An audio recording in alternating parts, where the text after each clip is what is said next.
Hello, I'm Karpyk, and today I am playing Minecraft, and it is the snapshot day yesterday, and I figured I'm just going to start a world for snapshots where I do things that I need for the, well, snapshots.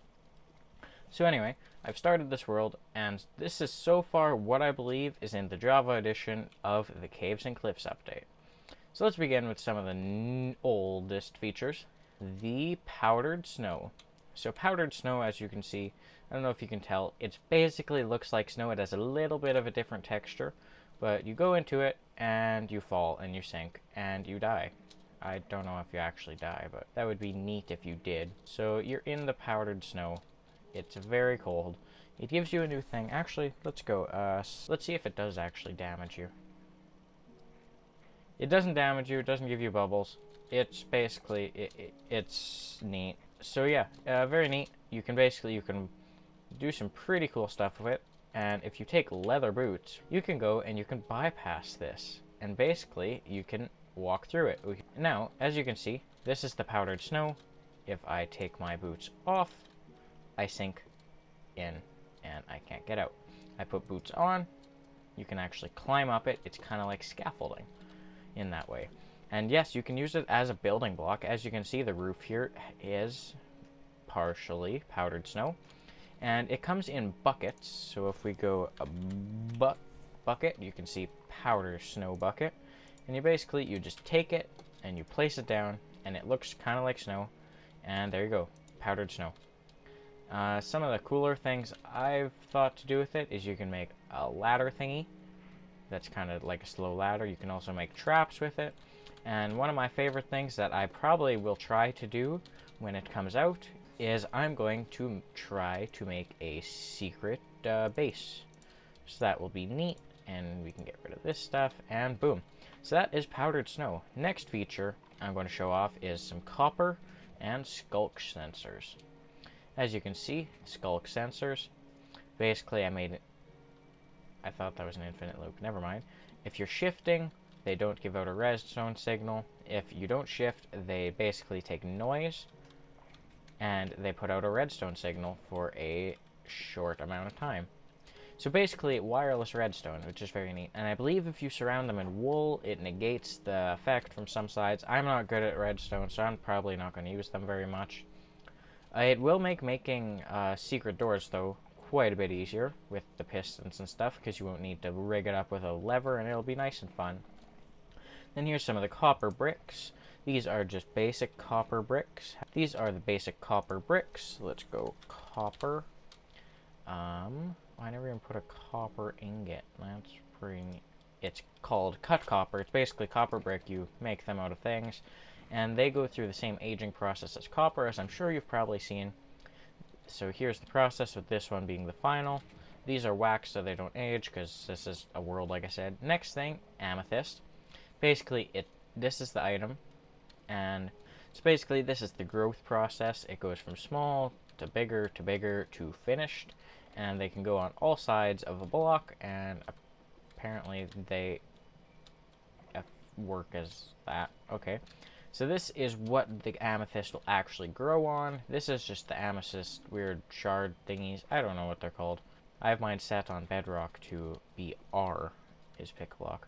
So this is a block of amethyst. I'm assuming you just craft it as a block of amethyst. Does it work for that? Ah, that's how you do it. And one of the things you use amethyst for is to make a spyglass. Personally, I don't think it's super handy, but it is pretty neat.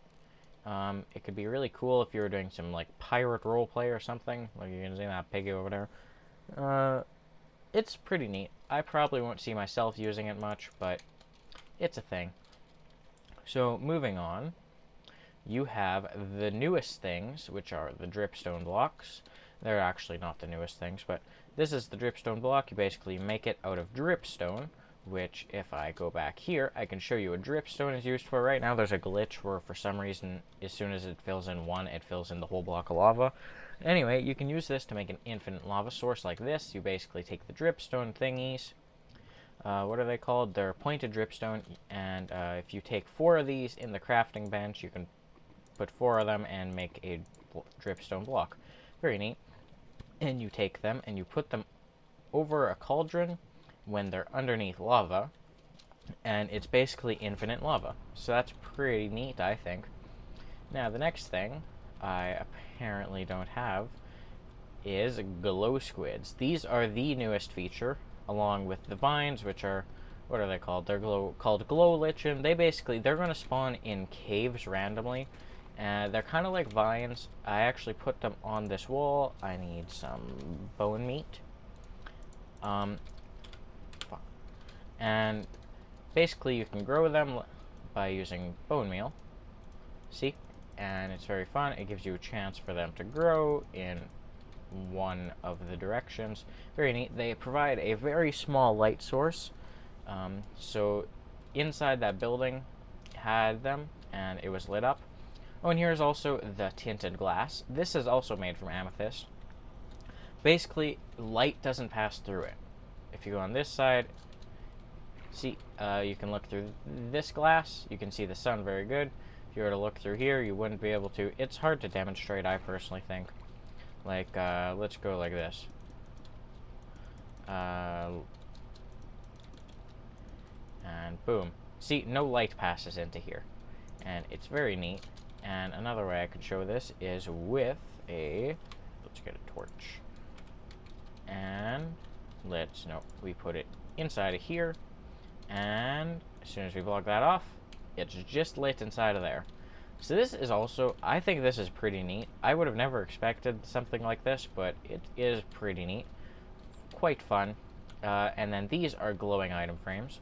They're basically item frames, but oh boy, they glow. And this is basically, it's crafted by making some of the glow squids when you murder them. Let me get a sword.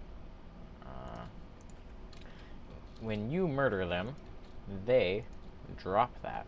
So here they are. They don't really glow, but they kind of glow. They're actually pretty neat. They're not as horrible as the community thought they were going to be. And basically when they die, they drop these. They're glowing ink sacs. Glow ink sacs you combine with item frames. Why do I not have a creative inventory? Anyway, you combine them with item frame, just like this, and you get a glowing item frame. Very neat. And there is one feature I forgot to show off, but bucket of axolotl. This is another feature, buckets of axolotls. They're very neat, adorable little thingy. Oh, maybe they're not adorable. Ah, the pink ones are adorable. The brown ones just aren't. Look at all them cute little dudes.